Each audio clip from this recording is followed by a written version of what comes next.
Okay guys, time check 7:30 PM, piso wifi ang ginawa ni Paring Ruel. So yung piso wifi na to ay galing pang probinsya sa Apayao. So yung naging sira niya ay tinamaan siya ng kidlat o ng surge. So nasira yung adapter ng antenna at memory card. Buti yun lang, no? Akala ko nga sira na yung board kasi hindi nagpa-power yung board, hindi rin nagpa-power yung antenna at even yung USB tulad. Akala namin wala talagang power. Akala nga namin pero may power yung 12 volts yung power supply. So wala tayong problema doon. So nagkamap kami na i-double check lahat, i-test namin in series of testing. Yun, nung pinalitan namin na may dala kaming adapter din ng compass, yung gumana na siya.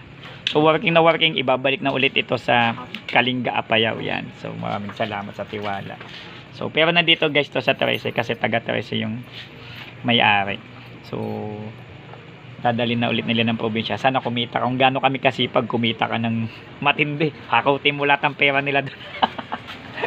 So maraming salamat po sa tiwala yun. So ang yun nga lang nakakalungkot, sira yung SD card niya at saka yung SD card at antenna adapter. So yun. So wala tayong magagawa talaga. So wala matibay sa ganun. Maliban na lang sana lagyan na lang ng ABR sasuggest ko na lang dito sa kliyente ko na lagyan ng ABR para mas tumagal yung o kaya UPS. Okay, so yun. So sana matapos ko pa yung project ko yung tubig bendo. Abangan nyo yan guys, iba-vlog ko yung tubig bendo. And then yung repair ng bendo. Mag-update ako. Kinulang lang ng pyesa. So sana matapos ko pa iba pa mga repair. Monday marami pa pong gagawin. So PC magawa mo, don't forget to subscribe. Maraming salamat po.